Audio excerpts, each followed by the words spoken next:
Soy Arturo Martín Morales Crespo. Este es su programa Líderes Empresariales. Como todos los jueves, agradezco a usted que me acompañe y que me dedique una hora de su valioso tiempo para incursionar en el apasionante mundo del liderazgo. Hoy voy a tratar con ustedes un tema que es de sumo interés y me refiero al liderazgo en los gobiernos. ¿Por qué algunos países han progresado de tal manera que hoy están en el primer mundo? ¿Cuáles han sido los líderes que por su tipo de actuación, de liderazgo, han llevado a sus países a los primeros planos? Y esto es muy importante porque vamos a revisar lo virtuoso y lo que no lo es. Principalmente en los países del tercer mundo, no avanzan porque los liderazgos no han sido los adecuados. Las circunstancias que les rodean han propiciado que los gobernantes se aprovechen del poder en lugar de que vean por el país. Y para iniciar con lo virtuoso, quiero que nuevamente vayamos revisando lo que son los verdaderos líderes y después les voy a hablar a ustedes de algunos casos que son precisamente de virtud. En México, como en América Latina, hay vacantes para líderes. ¿Sí? Aunque usted no lo crea. ¿Y por qué digo que hay vacantes para líderes? Porque quienes actualmente dirigen no son auténticos líderes, no de acuerdo a lo que un líder debe hacer para tener un desarrollo pleno de el país y de la gente que habita ese país. Eso es lo que nos hace falta, que sean verdaderos líderes. Por eso están buscándose líderes para todo lo que es América Latina. En el mundo encontramos casos muy positivos, pero en América Latina principalmente es donde hemos carecido de auténticos y de verdaderos líderes. Por eso es que hablamos de que hay vacantes. En México no es la excepción. Vean ustedes lo que hablamos acerca de liderazgo. Cuando hay un puesto, cuando hay una organización, cuando alguien es elegido, no importa si es en la iniciativa privada o es en el sector público, porque lo primero que debemos que recordar es dentro de las organizaciones particulares que pueden ser organizaciones de escolares, organizaciones de clubes, organizaciones sindicales, organizaciones no lucrativas, organizaciones deportivas, en fin, en todos los órdenes de la vida, la iglesia misma tiene directores, directivos, capitanes, y esos capitanes, esos directivos, si tienen las cualidades y características, se pueden convertir en líderes. Si no, simplemente serán jefes o directivos. Por lo tanto, entonces voy a poner en consenso nuevamente lo que es el poder y lo que es el liderazgo. El poder es a la vez el más necesario y desconfiable elemento que exige el progreso humano. Fíjense bien lo que he comentado con ustedes. El poder es a la vez el más necesario y el más desconfiable elemento que exige el progreso humano. Cuando el líder hace uso sabio del poder y logra cambios positivos en sus seguidores, se convierte en líder transformador. Es lo que estamos buscando en América Latina, líderes transformadores, ya que el poder revela la auténtica naturaleza de los seres humanos y aquellos que saben utilizarlo para adquirir mayor influencia en los demás son los que utilizan para trascender y no solamente para satisfacer su egolatría. ¿Cuáles son las características de un líder transformador? Es primero los resultados, que tenga una misión y un compromiso con esa misión, que tenga comunicación, que despierte confianza, que tenga creatividad e innovación, que tenga trato, que tenga un buen trato, que también aprenda y se dé entrenamiento o reciba entrenamiento, educación, actitud positiva e idealismo. Se las voy a repetir porque son muy importantes y voy a revisar entonces algunos de los líderes que nos describen muy bien esto que les he acabado de decir. Les repito, las características de un líder que transforma su entorno son que entregue resultados, que tenga una misión y que se comprometa con esa misión, que tenga comunicación con quien interactúa con el líder, que despierte confianza, que tenga creatividad e innovación, que tenga un excelente trato, que se preocupe por aprender, que tenga entrenamiento y que tenga educación, una actitud positiva e idealismo. El idealismo es comprometerse con el futuro, el desarrollo y el crecimiento de lo que tiene a su cargo, principalmente las personas. Entonces, cuando hablamos de resultados, sabemos que da resultado porque se han planteado a dónde quieren ir, a dónde quieren llegar y qué quieren hacer. Por eso, cuando hay resultados, es resumido en una frase que dice: bienaventurados los que saben a dónde van, porque son los únicos que sabrán cuándo han llegado. Hace una semana platicaba yo con el padre José Manuel Azún Jordán, que es el rector de la Universidad Cristóbal Colón, y hablábamos de esto, de que la educación en los países ha permitido un crecimiento y un desarrollo porque los líderes que han dirigido a esos países han tomado como base la educación. Voy a platicar con ustedes acerca de un líder que refleja muy bien lo que ahora hemos compartido con ustedes. Y me refiero a Nelson Mandela. Nelson Mandela, su nombre completo, Nelson Rolihlahla Mandela. Rolihlahla es porque así se llamaba su tribu, y entonces en Sudáfrica los negros nacidos dentro de sus tribus que tenían ese nombre tenían el nombre de la tribu y otro nombre. Entonces, Nelson Mandela, que nació el 18 de julio de 1918 y murió el 5 de diciembre de 2013 a la edad de 95 años, él es un líder que ha marcado para siempre la era en que él vivió. Sudáfrica, como usted sabe, estaba gobernado por descendientes de holandeses que fueron quienes colonizaron aquella parte del continente africano y que es exactamente en la punta del cono, Sudáfrica. Entonces, en el correr del tiempo, ya en los años, en el siglo XX, por allá de 1925, los blancos eran un 25% de la población y los negros eran un 75%.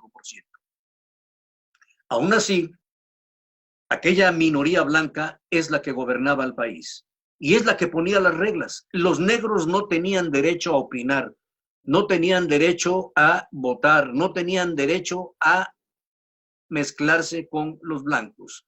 Y entonces empezó lo que se tuvo como denominación durante décadas, el apartheid. Es decir, los blancos en sus nichos y los negros tenían en reservaciones prácticamente como a los indios en los Estados Unidos, en guetos, y los segregaban. Incluso no les permitían el desarrollo económico ni el desarrollo intelectual. En este ambiente creció Nelson Mandela. Por esto, por este ambiente que él veía, empezó a tener en él una inconformidad. Y él dentro de sus posibilidades fue estudiando hasta que se graduó como abogado.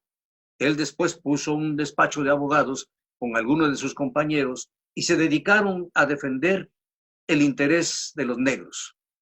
Y así se fue adentrando poco a poco en la defensa y en lo que iba idealizando. Si usted recuerda hace un momento lo que acabamos de decir, que es lo que debe caracterizar a un líder transformador, es una misión y un compromiso con esa misión, pero también los resultados, pero también el comprometerse con esa misión y un ideal que defender. Y esto es lo que manifestó Nelson Mandela desde muy joven. Ya con su carrera de abogado, él entonces, por las características que vieron en él los del Congreso Nacional Africano, que era el congreso donde a ellos, a los negros, los unificaba, ingresó al Congreso Nacional Africano. Así como sus compañeros de raza, él también fue sometido a diferentes aberraciones desde el punto de vista de que lo segregaban, desde el punto de vista de que lo maltrataban, y él entonces seguía una manifestación y una rebeldía pacífica porque él tenía y seguía la doctrina de Mahatma Gandhi. Recordemos que en el continente de enfrente estaba el continente asiático, allá en la India, donde moraba Mahatma Gandhi, y todas sus enseñanzas se reflejaban en el continente africano. Y Nelson Mandela era un gran admirador de Mahatma Gandhi. Entonces, él seguía aquellas enseñanzas de rebeldía pacífica. Por lo tanto, en una ocasión, cuando en una de las reservaciones, cuando había una manifestación sin armas, una sola manifestación con la palabra de una de las comunidades negras en Sudáfrica, en Ciudad del Cabo, vino la represión por parte del gobierno y empezaron por fusilar a grandes cantidades de los rebeldes que pacíficamente estaban manifestándose. A partir de ahí, Nelson Mandela entendió que no puede haber pacificación si hay armas de por medio. Y entonces tuvo que armar él y a sus congéneres para que se defendieran, no para que atacaran.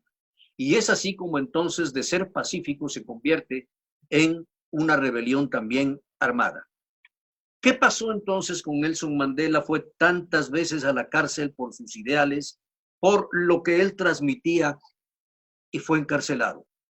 Una de tantas ocasiones ingresó a la cárcel y permaneció ahí durante 27 años, con maltratos injustamente, hasta que en el año de 1990, Frédéric Leclerc, que era entonces presidente blanco de Sudáfrica, empezó a tramitar con toda la organización del gobierno la liberación de Nelson Mandela. Fue así como Nelson Mandela, después de 27 años, fue liberado. Pero aquí es donde empieza lo que debe de ser un líder. Usted ha visto en México que con el cambio de régimen empezaron los aspectos de destruir lo que estaba construido. Y me refiero a este sexenio. Me refiero a que cuando se toma posesión, se destruye un aeropuerto que estaba a más de la mitad de construcción, se empiezan a quitar instituciones que son importantes para la población, como fueron las estancias infantiles, como eran los fideicomisos, y así poco a poco se fueron destruyendo todas las instituciones que había costado mucho tiempo hacer y que habían permitido un progreso, si no espectacular, sí paulatino dentro de nuestro país en México. Entonces, caso contrario de Nelson Mandela, que cuando él abandona la prisión, entonces empieza a trabajar con el Congreso Nacional Africano, pero empieza a tener una relación importante con el presidente Frédéric Leclerc. En lugar de pelearse y de vengarse, en lugar de salir y armar a su séquito, al Congreso Nacional Africano, y enfrentarlos en una guerra que no tendría ningún resultado, él empezó a buscar lo que un líder transformador, como lo vimos aquí hace rato, es los resultados. Por eso quiero hacer un paréntesis para decirles a ustedes que los líderes son las personas más orientadas hacia los resultados. Son los más orientados que hay en el mundo y los resultados que logran conquistan la atención de todo mundo. Esta fijación y absorta atención del resultado, algunos la llaman obsesión, solo es posible tenerla si se sabe lo que se quiere. Por eso, bienaventurados los que saben a dónde van, porque son los únicos que sabrán cuándo han llegado. Entonces, Nelson Mandela empezó la transformación de lo que él quería para su gente sin agredir a los blancos, más bien haciendo equipo con ellos, haciendo equipo con Leclerc. Empezaron a redactar las cartas que iban prometiendo la libertad de los negros para que pudieran tener los mismos derechos que los blancos en su propio país, en Sudáfrica. Así transcurrieron otros 2, 3 años y en el año de 1994 Mandela presenta su candidatura como presidente al país de Sudáfrica. Las elecciones le favorecieron, su triunfo fue grande y entonces él asumió la presidencia de Sudáfrica de 1994 a 1999. Pero ven ustedes la grandeza de Nelson Mandela. Él nombró vicepresidente a un blanco, a Frédéric Leclerc, el mismo que había sido el presidente en el periodo anterior a que él asumiera como presidente. Nelson Mandela le dijo a Frédéric Leclerc: hemos trabajado juntos, hemos desarrollado lo que queremos para este país, por lo tanto le pido que sea el vicepresidente de Sudáfrica. Esta unión que ellos tuvieron y que empezaron a pacificar entre los dos, rindió sus frutos y así Nelson Mandela y Frédéric Leclerc, un año antes de que Nelson fuera proclamado presidente de Sudáfrica, los dos, Nelson Mandela y Frédéric Leclerc, fueron premiados con el Premio Nobel de la Paz en 1993. ¿Por qué? Porque cuando salió de la cárcel, Nelson Mandela, en lugar de irse contra el gobierno, se unió al presidente, empezaron a trabajar al ideal que él tenía de liberar a su pueblo y de que los derechos humanos fueran los mismos para negros y para blancos. Una vez que asume el poder y con Frédéric Leclerc como vicepresidente, entonces el gabinete que él formó y que tenía negros y blancos, los negros que le habían seguido a él en el Congreso Nacional Africano, más los que habían tenido la lucha con él durante tantos años, son los que formaban su gabinete. Cuando llegan al poder, los negros, entonces pedían la cabeza de los blancos, pedían que hubiera una cacería de brujas y que fueran a la cárcel todos los acusadores. Y Nelson Mandela, con esa grandeza que le caracterizó, dijo: fui elegido para unificar al país, no para terminar de dividirlo. Fui elegido porque los blancos y los negros confiaron en que yo podría pacificar y al mismo tiempo unificar, que los derechos humanos fueran los mismos para unos y para otros. Y ante el enorme disgusto de quienes no querían que se gobernara de esa manera, él, a través de la comunicación y a través de lo que les dijo como misión, como visión que él tenía, que quería que Sudáfrica fuera una nación en donde los niños, los ancianos, las mujeres tuvieran un trato justo y que tuvieran un futuro mejor y que los negros pudieran prepararse para obtener empleos como los blancos y tener una vida mejor. Los convenció de que era mejor trabajar unidos que pelear. Y así, en su periodo de 1994 a 1999, Nelson Mandela hizo de Sudáfrica una nación que fue unificada, que eliminó el apartheid. Desde entonces los negros ya no tuvieron que estar en guetos, en colonias especiales para negros, en los transportes, sino ya eran parte del país en su propia tierra. Pero sigo platicando con ustedes de esto en 2 minutos después de una pausa. Regreso con ustedes. Proba, procesos de valor agregado. Somos una empresa 100% mexicana con 20 años de experiencia en el ramo logístico y distribución. Te brindamos almacenaje nacional, depósito fiscal, almacenaje farmacéutico, máquinas especiales y logística inversa. Para mayor información, comunícate al 5567-926196. Somos Proba. Únete al grupo Bolsa de Trabajo Canaco Veracruz y podrás ofertar o encontrar empleo de manera fácil y directa. Estoy de regreso en su programa Líderes Empresariales. Quedamos entonces en el segmento anterior que Nelson Mandela transformó totalmente lo que era Sudáfrica hasta el año de 1990. Es tan importante lo que él hizo que de pronto se convirtió en el líder no solamente de Sudáfrica, sino de toda África. Los países empezaron a copiar su modelo y empezó a replicarse el tipo de liderazgo que Nelson Mandela había aplicado en Sudáfrica.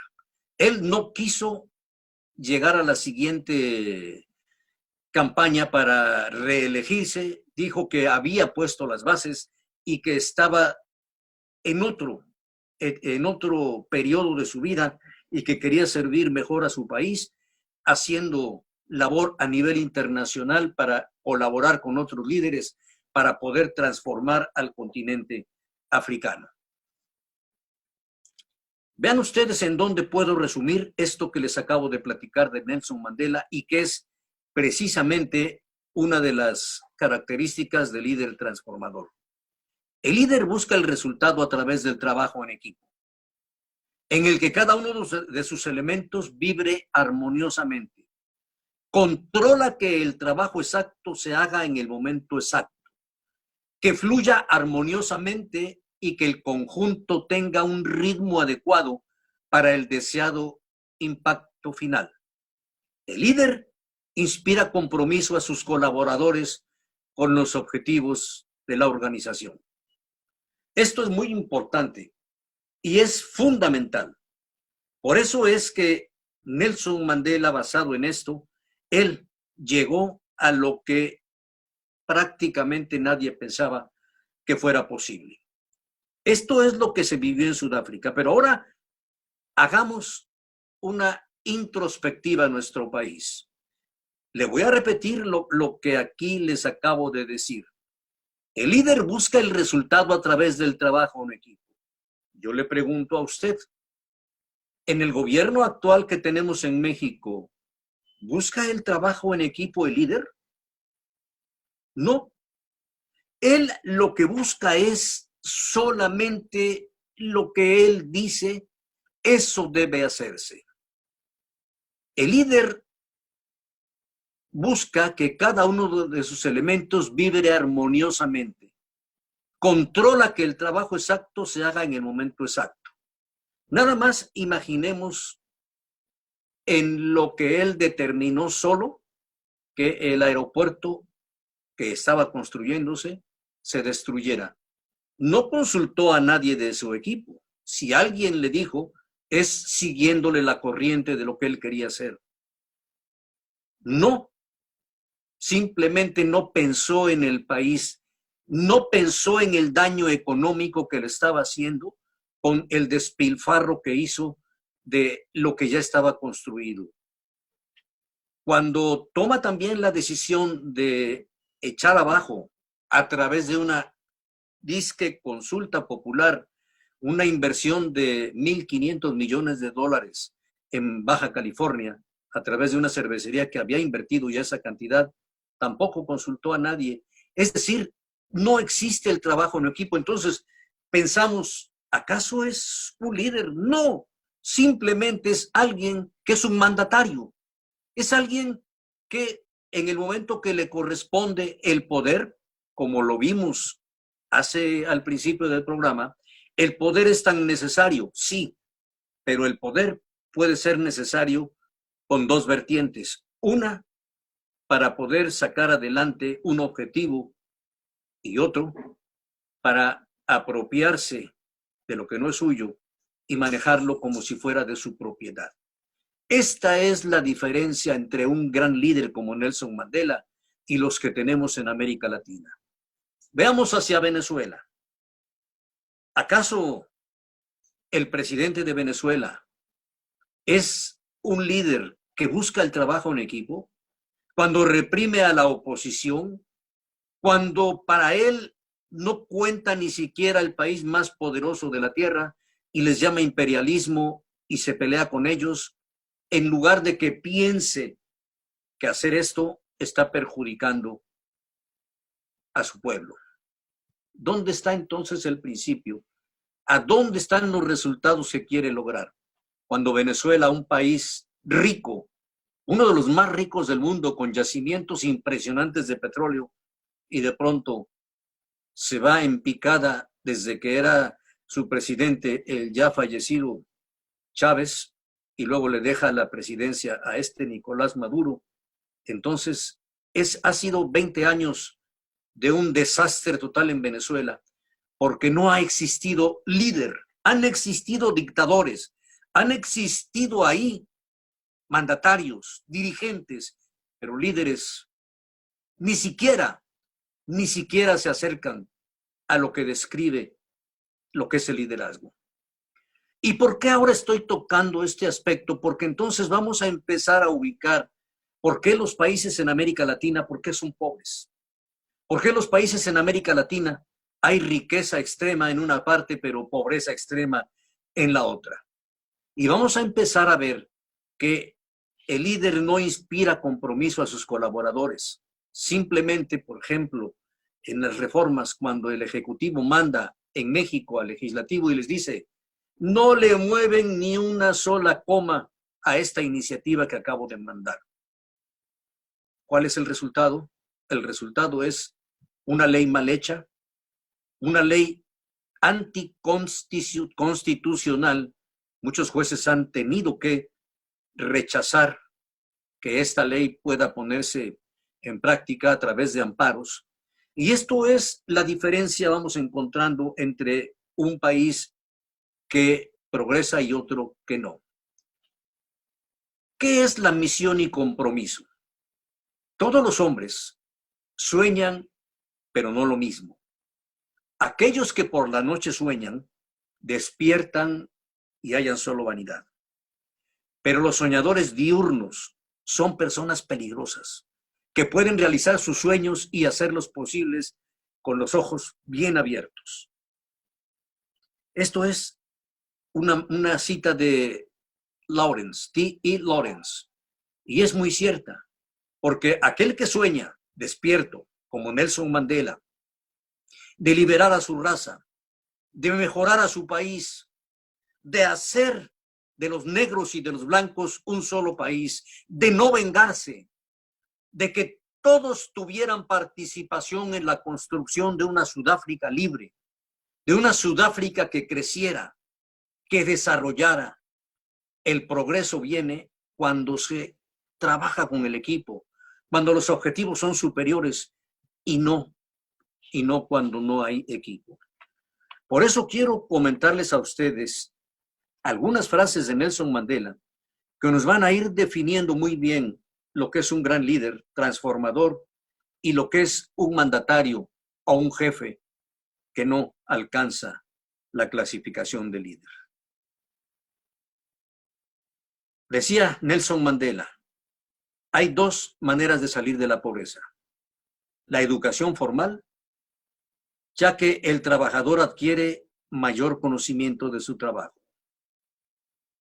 Y de sus frases que lo distinguían decía: a diferencia de algunos políticos, puedo admitir un error. Vean la grandeza. Él, cuando cometía errores, los admitía. Y nunca decía, yo tengo otros datos. O nunca decía, eso, o están conmigo o están contra mí. Nunca lo dijo. Siempre dijo, a diferencia de algunos políticos, puedo admitir un error. También dijo Nelson Mandela, que reine la libertad, no los políticos. La educación es el arma más poderosa que puedes usar para cambiar al mundo. Vamos a revisar cómo está nuestra educación y cómo está la educación de otros países un poquito más adelante. Si quieres hacer las paces con tus enemigos, dijo Nelson Mandela, tienes que trabajar con tu enemigo. Entonces, él se vuelve tu compañero. ¿Qué es lo que sucede en México? Nuestros adversarios. La oposición. Los neoliberales. Y no voy a pactar con ellos. No queremos más en México neoliberalismo.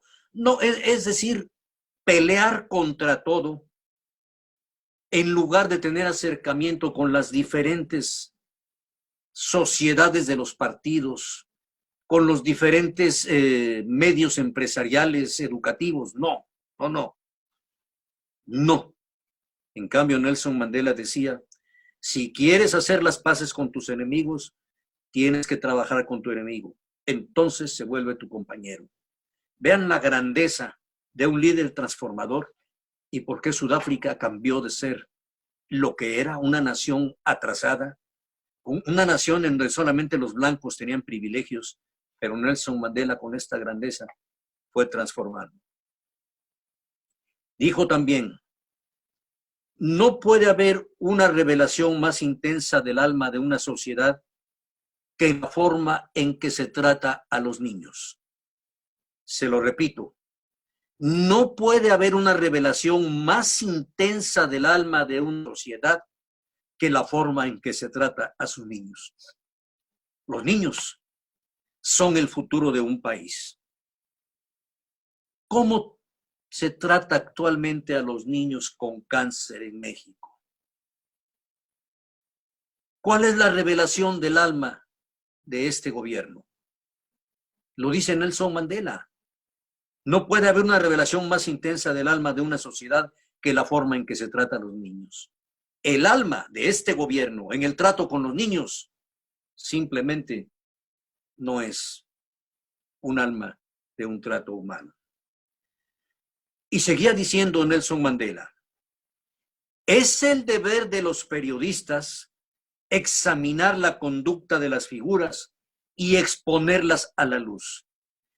Es el deber de los periodistas examinar la conducta de las figuras y exponerlas a la luz. Nelson Mandela permitía que los medios de comunicación, así como le alababan en decisiones importantes, también le criticaran. Por ejemplo, cuando su esposa Minnie, que era activista, Minnie Mandela, y que él estaba preso, la esposa fue acusada de utilizar la violencia asesinando, matando a la oposición. Y él admitió que iba a investigar y ese fue el causa del divorcio de él con su esposa por las actividades que tenía ella, que habían llegado a una violencia enorme que no es lo que quería Nelson Mandela. Entonces, él escuchaba la crítica y si él había cometido error, lo rectificaba por las críticas que le hacía. En México, usted sabe, los periodistas hacen una crítica y el señor de Palacio se ofende, hasta tiene hoy una sección dentro de su conferencia mañanera que dice quién es quién en las mentiras, en las noticias, cuando no hay mentiras sino son verdades. Es decir, no admite las críticas. Sabe que las hay, pero no las admite. Esto no hace que un hombre sea grande, grande como lo era Nelson Mandela. Regreso con ustedes en 2 minutos para seguir charlando de este tema, el liderazgo en los gobiernos. La Cámara Nacional de Comercio, Servicios y Turismo de Veracruz le da la más cordial bienvenida a Néstor Mora, promotor de seguros del grupo AB, socio comercial de MetLife. Estamos conscientes que sufrir una enfermedad o accidente nos puede afectar financieramente y que un ahorro a largo plazo nos ayudaría mucho al final de nuestra vida laboral. La protección contra ese impacto financiero adverso lo puedes encontrar en el seguro MED99. Es un seguro de vida que te respalda cuando más lo necesitas. Y a largo plazo de tu vida como asegurado, te respaldamos con nuestra asesoría y servicio. Contáctanos en los teléfonos que aparecen en pantalla. Uno de nuestros asesores de seguros te orientará de acuerdo a tus necesidades particulares de protección. Máximo Control de Plagas. Somos una empresa comprometida con tu bienestar y tranquilidad. Nos especializamos en mantener tu hogar o negocio limpio de plagas y de virus peligrosos. Estamos avalados por la COFEPRIS por cumplir con las buenas prácticas en el uso de desinfectantes. Llámanos al 22 99 80 21 22. Somos Máximo Control de Plagas. Estoy de regreso con ustedes en su programa Líderes Empresariales. Y hablaba yo de Nelson Mandela. Quiero concluir con él, con estas frases con las que les estaba yo diciendo en el corte anterior. Decía Nelson Mandela, los niños no solo son el futuro de la sociedad, sino el futuro de las ideas. Esto es muy importante y esto me trajo, recordé al doctor Dorantes del Hospital General Infantil de aquí de Veracruz, en donde él es el jefe de pediatría, y que decía él que estaban muriendo los niños por falta de la terapia de quimio y que era muy difícil admitir que niños que podían ser el futuro en el país por ser ingenieros o por ser alguien en el desarrollo, tuvieran que morir perdiendo valiosas mentes que en el futuro podían avanzar en este país. Eso lo dijo el doctor Dorantes y esto me recuerda muy bien lo que Nelson Mandela decía al respecto. Y por último, una frase que lo pinta de cuerpo entero y que decía él, no quiero ser presentado de forma que se admitan los puntos sin que se mencionen los puntos negros de mi vida. No quiero ser presentado de forma que se omitan los puntos negros de mi vida. Él quería que si se decían sus virtudes, también se mencionaran sus defectos. Esto solamente un gran líder como Nelson Mandela. La conclusión es, Nelson Mandela salió adelante con su país, transformó porque fue un líder transformador, transformó a su país, a Sudáfrica, unió a los blancos y a los negros, tuvieron una convivencia pacífica y de esto que él fue el sueño que tuvo, lo convirtió en una realidad. Por eso, Nelson Mandela se convirtió en una figura mundial. Y esta figura es la que debía darnos luz y ejemplo para los gobernantes en América Latina si es que realmente quieren transformar a sus países. Esto es entonces cómo se transforma un país a través de un verdadero liderazgo. Y ahora voy a pasar a otro país, lo voy a tocar porque esto ya lo había yo hecho en una ocasión anterior en otro programa, en donde hablé completamente de Corea. El líder es aquel que ocupa, que utiliza, que aprovecha todos los recursos humanos, físicos, ambientales que están a su alcance. Y en Corea, que venía en el año de 1945 de la Guerra Mundial y que habían ganado Estados Unidos esta guerra, los países aliados, entonces queda liberado Corea del yugo japonés que había tenido durante 75 años. Pero cuando es liberado por Estados Unidos, entonces viene una guerra intestina Corea del Norte contra Corea del Sur, esta guerra que terminó hasta 1954, que no se firmó el acuerdo de paz, sino solamente un armisticio. Pero entonces, en 1954, Corea del Sur empieza a vivir una vida independiente. Y estamos hablando de 1954 a 2021, estamos hablando de 21 y 40, de 60 y tantos años. En esos años, hasta los 60, Corea del Sur estaba en el mismo grupo donde estaba México, en ese grupo de los países que no avanzaban, de los países del tercer mundo. Y en el año de 1961, cuando Park Chung-hee, se lo repito el nombre, Park Chung-hee da un golpe de Estado, un golpe militar en 1961 y se convierte en el presidente de Corea. Él gobernó 18 años de 1961 a 1979. Se habla de que fue un gobierno autoritario, pero dentro de lo que fue el gobierno de autoritarismo, él empezó a fraguar en su mente que quería hacer de Corea del Sur un país de primer mundo. Esto era ya la misión que se había fijado Park Chung-hee. Y entonces empezó a estructurar un plan y convocó a todas las fuerzas vivas del país, principalmente a los ricos, a los empresarios. En Corea se les llama a los grandes consorcios chaebol. Chaebol, se escribe chaebol, chebol, si usted quiere pronunciarlo así, que son los conglomerados industriales que son manejados por familias, como por ejemplo en esos años 60 estaban Samsung, estaban LG, estaba la Hyundai, la Kia, que era otra empresa automotriz, y entre otras empresas coreanas. Citó a los empresarios, a los ricos, a las sociedades de padres de familia, a las sociedades de la educación.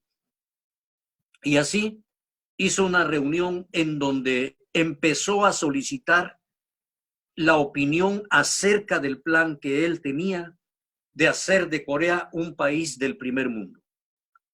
Les explicó su plan, les dijo a los empresarios, a los ricos, ustedes deben de empezar por ser éticos, por desarrollar a sus empresas para desarrollar a Corea, pero ya no pensar en que van a ser empresas domésticas.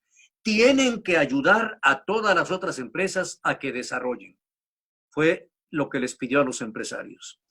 A la gente que tenía a su cargo la educación en el país, les presentó su plan, que querían orientarse hacia el mundo del conocimiento y de la tecnología. A los padres de familia les pidió que colaboraran para ir estructurando todo el material que debían tener sus hijos pequeños para empezar a formarlos dentro de esta idea que él tenía. Y así empezó a consultar a todas las fuerzas vivas de Corea. A los empresarios simplemente les dijo, van a tener todas las condiciones económicas. Si ustedes van a pedir financiamiento, el gobierno va a hacer su aval. En el momento que ustedes arriesguen sus capitales y no llegaran a obtener los resultados que buscamos, el gobierno responderá por ustedes. Van a tener todas las condiciones fiscales. Les vamos a facilitar para que hagan sus instalaciones. Es decir, todas las facilidades. ¿Qué más quieren ustedes? Los empresarios dieron sus necesidades y el gobierno acordó con ellos que iban a trabajar en todo lo que necesitaban. Los padres de familia con las personas que te llevaban la educación acordaron que a partir de ese año iban a hacer un plan en donde iban a empezar a trabajar con los niños, una nueva generación, porque el plan era a largo plazo, a 20 años. con otra mentalidad, con otra preparación, eliminando las materias que no servían, poniendo por delante lo que era la ética, lo que era el civismo, pero al mismo tiempo el aprendizaje tecnológico para empezar a desarrollar los futuros técnicos, obreros e ingenieros que iban a trabajar sobre la tecnología y el conocimiento. Así fue como a través de la educación, a través del convencimiento hacia los empresarios de que si querían crecer para el mundo, ya no para el mercado local, tenían que trabajar en la calidad, tenían que trabajar en el desarrollo tecnológico, tenían que trabajar básicamente en la educación para alcanzar todos esos objetivos. Y así Park Chung-hee se convierte en el líder transformador, en el líder que todo país quiere que sea. Corea en 2 generaciones, en solamente 2 generaciones, salió del atraso en el que se encontraba. Hoy día es la 9ª economía del mundo. También es el país exportador número 9. Hoy sus marcas son mundiales. Usted puede encontrar dentro de Samsung, puede encontrar la construcción de barcos, tienen astilleros de autos, compiten con el gigante tecnológico de Apple en la telefonía celular a nivel mundial, tienen negocios de bienes raíces y lo más importante es que a sus empleados, que son cientos de miles en Corea, les tratan de una manera extraordinaria, porque además de los salarios que les pagan, además del buen trato que les dan, también les tienen residencias para vacaciones, les tienen instalaciones deportivas para que vayan la familia completa, les tienen planes de vacaciones, les pagan bonos para que se vayan de paseo con la familia. En fin, los dueños de los negocios que dijeron y se comprometieron con el presidente Park Chung-hee a que iban a tratar éticamente a sus empleados, así lo hicieron. Hoy día, ustedes han oído aquella canción de muy famosa que fue en el 2013-2014, que habla de un barrio muy famoso en Corea, Gunho. Es un barrio al que aspiran todos los empleados en Corea de vivir, porque es un barrio alto, pero con el desarrollo que ellos van teniendo, con el ascenso en sus empleos, con eso se van convirtiendo en lo que ellos buscan, ser una sociedad de alto consumo, una sociedad con un nivel de vida elevado, gracias a la visión de Park Chung-hee, que fue un líder transformador. Él les ofreció ayuda y protección estatal a los sectores claves de la economía, como la industria pesada, la fabricación de barcos, la industria automotriz, exigiendo, el gobierno les exigió a todos aquellos que avaló resultados y responsabilidad social. A todas las empresas que recibieron los subsidios, esto fue lo que les exigió. Recuerden ustedes que le dije que convocó a los educadores, a las sociedades de padres de familia, a las autoridades de educación, a los dueños de los chaebols, a los pedagogos, a los ingenieros industriales. Los chaebol han logrado tan buenos resultados para sus dueños, y de los chaebol, hablo de los grandes conglomerados, le repito, LG, Samsung, Hyundai, Kia, que ahora son un solo consorcio automotriz. Ellos han logrado el bienestar económico del país, que la gente tenga una manera elevada de vivir. Hay una diferencia entre lo que en América Latina se da a los programas de educación. Corea invierte el 7% del Producto Interno del país a la educación. Y la educación se va actualizando constantemente. Hoy día ellos tienen una red impresionante de aprendizaje e-learning, es decir, a través de las redes, Ellos no tienen problemas para que los niños, después de las tareas escolares y después de la clase, en su casa entren a consultar a donde ellos quieran para poder tener acceso a toda la información. Y también ellos tienen sitios para que los niños desde temprana hora entren a todo lo que es la tecnología, al proceso de enseñanza de alto nivel. Esto es el secreto de un país. Pero ¿quién lo logró? Lo logró un presidente que no quería él lucir, quería que su país desarrollara.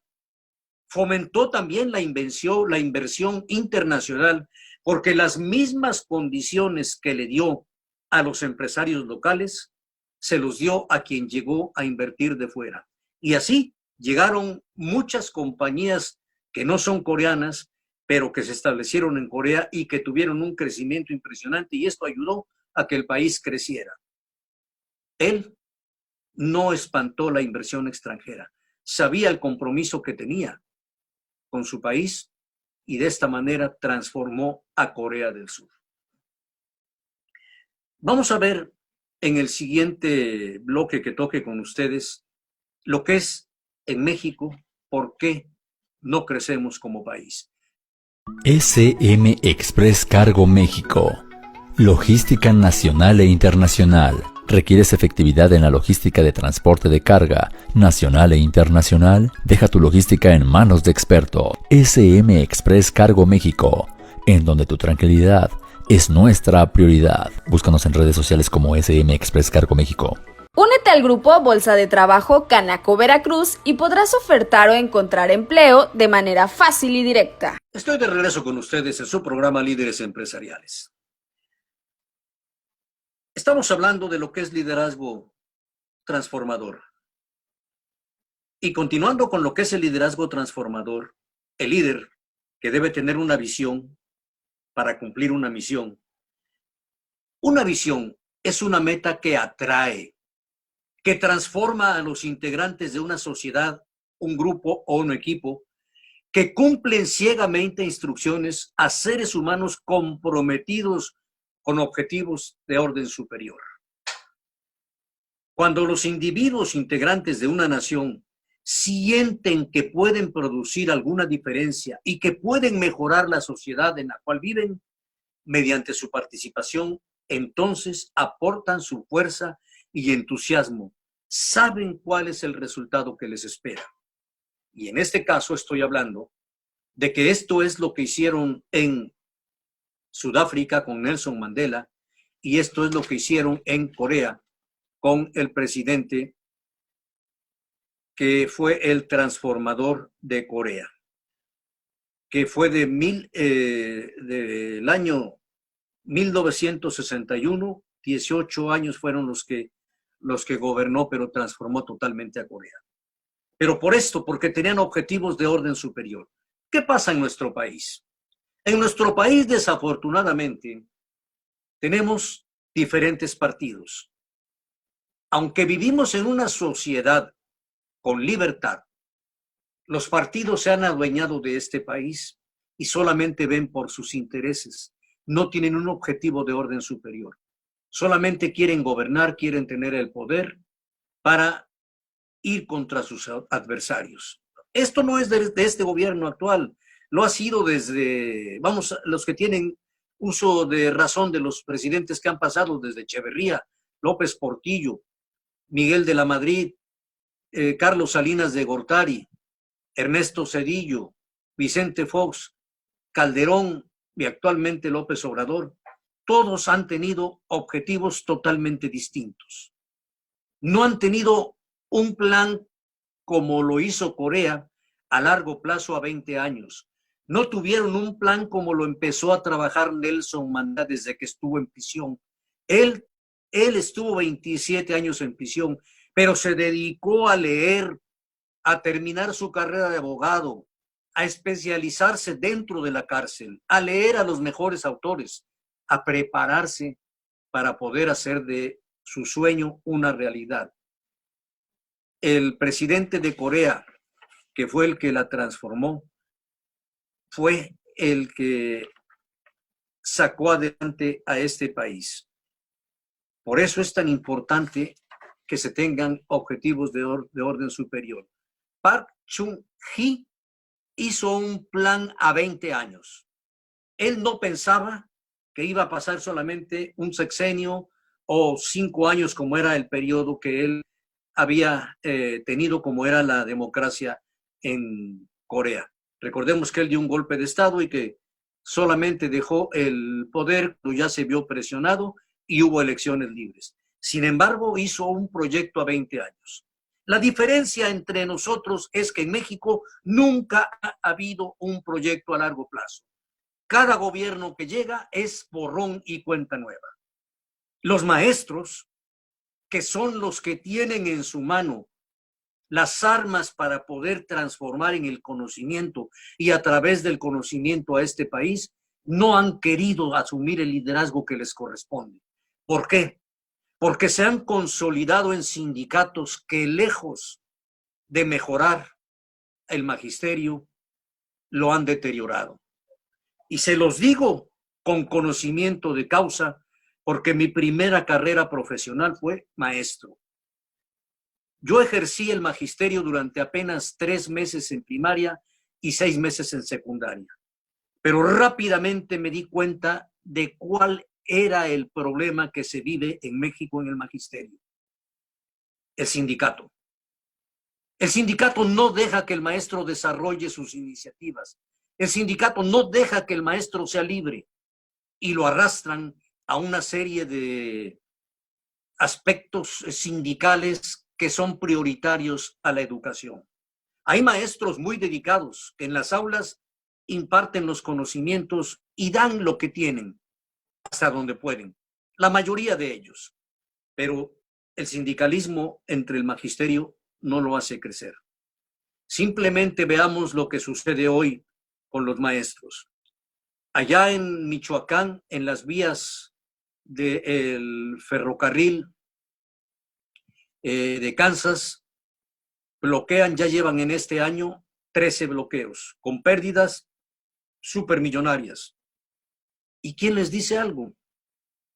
No hay poder que los quite de las vías y ellos tampoco razonan que están perjudicando al país. Y ese tiempo que están ahí es tiempo perdido en las aulas. Las manifestaciones que hacen los maestros de Oaxaca, de Chiapas, de Guerrero, esos alumnos de la normal Ayotzinapa, de todas las normales rurales, que lejos de dedicarse a lo que están, a cultivarse como futuros hacedores de talentos y de desempeño en la educación, se comportan como maleantes secuestrando autobuses, exigiendo canonjías, exigiendo plazas para trabajar cuando ni siquiera tienen la preparación para pararse en un aula. Esos son los problemas que tenemos en México. Y si estamos hablando de que Nelson Mandela y en Corea demostraron que la educación es lo que hace crecer a un país, en México por eso no crecemos. Cuando llega este gobierno acá a tomar posesión, había una reforma educativa que había hecho el gobierno anterior de Peña Nieto, Enrique Peña Nieto. A través de la legislatura trabajaron en una reforma, que no era una reforma completa, pero por algo habían empezado. Habían empezado a meter al orden a los maestros. En Corea, para que los alumnos puedan entrar a la universidad, tienen que prepararse para presentar un examen de admisión, para que tengan la calidad y entrar a una carrera, para que puedan egresar con los conocimientos y la tecnología que se requiere para que el país siga avanzando.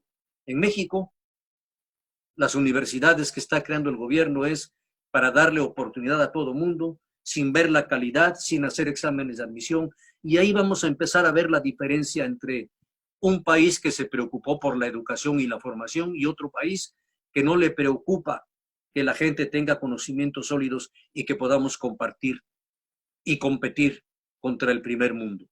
Esta es nuestra realidad.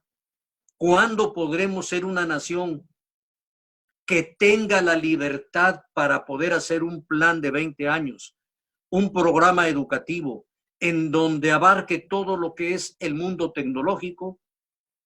Es imposible con las condiciones actuales.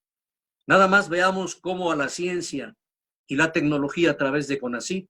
En México, en este gobierno, se le puso un tremendo freno, quitando las becas a las personas que están estudiando en el exterior, maestrías y doctorados. Vamos a frustrar una generación de másters y de doctores. Y ese talento que iba a venir a engrandecer la investigación y la docencia en México se ha truncado. Por lo tanto, si ahora somos grises, nos espera un futuro igual. Así hemos vivido, así vamos a seguir viviendo. No es culpa de este solo gobierno, es culpa de todos los gobiernos, es culpa de los partidos que no se ponen de acuerdo.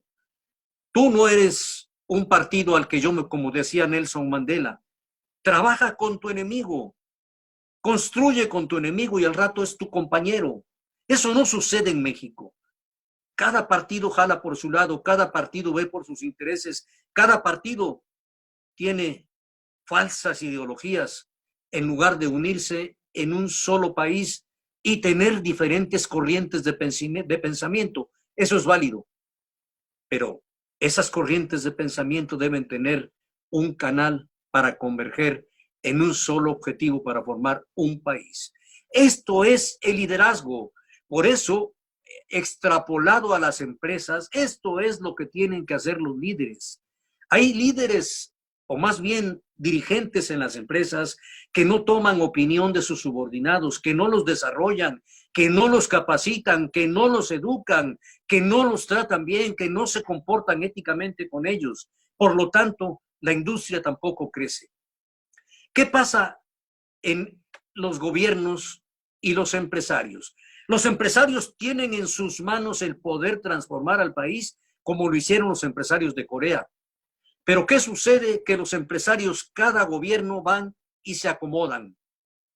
Lo que les ofrece el gobierno pactan y entonces tienen otros 6 años de comodidad y poder explotar lo que son sus negocios.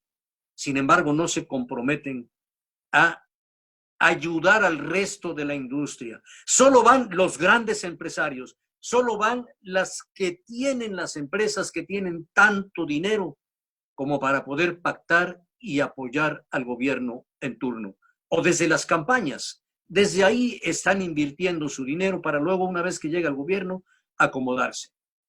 ¿Dónde puede haber una reunión entonces como la que hizo Park Chung-hee en Corea, en donde convocó a todas las fuerzas vivas, en donde tenía un plan definido a 20 años, en donde sabía lo que tenían que hacer, en donde hoy día vemos el esplendor en el mundo de lo que es Corea en la tecnología, de lo que es Corea en el nivel de vida, de lo que es Corea en el ingreso per cápita, de lo que el 7% del Producto Interno Bruto que dedica Corea a la educación? ¿Por qué no soñar en un país como ese? Necesitamos líderes transformadores. Y ya les expliqué a ustedes lo que es un líder transformador. La confianza que debe existir en un líder transformador. Es difícil de describir, más aún de definir la confianza. Sabemos cuando está presente y cuando no. Los líderes que ganan la confianza obtienen credibilidad y ponen en claro su posición. Y si a esto agregamos congruencia entre el decir, hacer y el pensar del líder, se logra el poder transformador, ya que los seguidores no se consigue solo con predicar, con hablar, sino que se adhieren por el ejemplo que da el líder. Las palabras mueven, pero el testimonio arrastra. ¿Qué pasa en nuestro país? ¿Hay esta confianza? ¿El líder es congruente entre lo que piensa, dice y hace? Desafortunadamente, no. Y por eso la confianza se ha perdido. Cuando nos prometieron muchas cosas que este país iba a cambiar, nunca nos dijeron que iba a cambiar para destruir instituciones. Porque decía una frase muy importante Nelson Mandela dentro de las frases favoritas. Decía Nelson Mandela, Lo más fácil es romper y destruir. Los héroes son los que firman la paz y construyen. Se la repito. Los que firman la paz, los héroes, porque ellos, los héroes, lo más fácil es romper y destruir. Los héroes son los que firman la paz y construyen.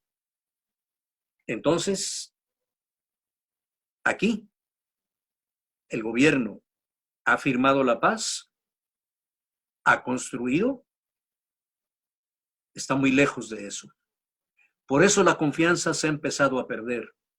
Por eso la confianza es lo que está faltando en este país. Por eso dicen que los líderes que ganan la confianza obtienen credibilidad y ponen en claro su posición. Y si a esto agregamos congruencia entre el decir, hacer y el pensar, se logra el poder transformador, ya que los seguidores no se consiguen solo con predicar, sino que se adhieren por el ejemplo. Vean ustedes cuánta profundidad hay. El líder es aquel que en su ética se allega de las personas que tienen una moral elevada, que su moralidad, su honestidad y su dedicación al servicio público están más que comprobadas. Revisemos a los Bartles y todos los demás integrantes del gabinete que han pasado y el partido en el poder, han pasado por el PRI, por el PRD, por el PAN y ahora son Morena. No es que lo que yo estoy platicando ahora con ustedes vaya a solucionar los problemas que tenemos en el país. No. Lo que yo quiero es que analicemos por qué somos países en América Latina que no crecemos, que no tenemos objetivos bien definidos y que cada quien cuando llega al poder jala por los objetivos personales que trae, no importa que destruya lo poco que se construyó en los periodos anteriores. Quieren descollar como una figura unitaria, que son los hacedores, pero hacedores no de confianza, sino hacedores de países medianos y que estamos condenados, a pesar de las riquezas que tienen nuestros países, a seguir en la pobreza. Un líder debe tener presente que toda idea nueva, en un comienzo, hace que se presenten resistencias, porque se ven utópicas o impracticables. Es necesario intentarlo repetidamente, demostrarlo hasta más allá del cansancio. Requiere la necesidad de permanecer firme y ser paciente. Y por último, el trato que debe tener un líder. La gente no nos ama por lo que somos, sino por la forma en que los hacemos sentir. Hacer que los demás se sientan bien en el trabajo, en su desempeño, es la esencia misma del liderazgo. El gran secreto del líder estriba en la forma de tratar a los demás. Por tratar a sus equipos, los líderes deben asumir los siguientes aspectos fundamentales. La habilidad de aceptar a la gente tal como es, no como a uno le gustaría que fuera. La habilidad para acercarse a los problemas y a la relación humana en términos de tiempo presente y no en el pasado. Le repito esta porque es muy importante. La habilidad para acercarse a los problemas y a la relación humana en términos del tiempo presente y no en el pasado. Es decir, no culpar a los que ya se fueron. No decir, es que me dejaron un tiradero. No decir, es que esto existe y nos va a llevar mucho tiempo componerlo. Porque si el líder está ahí, es para que la confianza se la gane y no acuda al pasado, sino al presente. Por eso le repito la frase que debe tener un líder transformador, esta característica. La habilidad para acercarse a los problemas y a la relación humana en términos de tiempo presente y no en el pasado. Otra, la habilidad de tratar a quienes están más cerca de uno con la misma atención cortés que se dispensa a los desconocidos o visitas inesperadas. El líder es responsable de la ética que gobierna a la conducta de la gente que forma la organización. Los líderes deberán demostrar su moralidad por la cuidadosa selección de las personas que se rodean, por la comunicación de un sentido vocacional a la organización. Desafortunadamente, el líder actual, la gente que seleccionó para rodearse y que trabaje con él, no es la que en el país quisiéramos que trabajara. Esta es nuestra cruda realidad, de que se puede salir adelante, de que seamos un país realmente de progreso, solamente estriba en que nosotros, como población, también hagamos nuestra parte. Que nosotros nos comprometamos. Si hay una ley que dice que nosotros como ciudadanos podemos recabar 250,000 firmas y presentar un proyecto de ley para que se legisle en la Cámara de Diputados y si es necesario en la de senadores, nosotros como ciudadanos tenemos que participar porque tenemos esa facilidad que nos da la Constitución y empezar poco a poco a acotar a los malos líderes y empezar a hacer que sean positivos. ¿Por qué no llamar a cuentas a nuestros diputados locales y federales? ¿Por qué las decisiones que toman? ¿Por qué las leyes que emanan? ¿Por qué si no benefician al conglomerado en general? Nos queda a nosotros como pueblo mucho camino por andar. Los gobernantes solamente son lo que nosotros como ciudadanos propiciamos que sean. Pero el día que seamos verdaderos ciudadanos y que nos preocupamos por lo que pasa en este país, por nuestro entorno, por nuestros semejantes, por nuestros niños, por las mujeres, por los derechos humanos y por un plan de educación en donde los maestros asuman, no estos, los que están ya no, los que se formen, los que vengan en nuevas generaciones. Recuerden que Corea lo logró en 20 años. Si nosotros asumimos ahora la educación de los niños de 5 años en adelante, estaremos hablando de que en 23, 24 años tendremos una nueva generación de maestros, un nuevo país y estaremos aspirando a jugar en las ligas mayores. Esto es lo que hoy tengo para comentar con ustedes en su programa Líderes Empresariales. Soy Arturo Martín Morales Crespo. Les espero el próximo jueves a las 4 de la tarde. Muchas gracias por su atención, por la hora que nos dedican. El próximo jueves. Hasta entonces.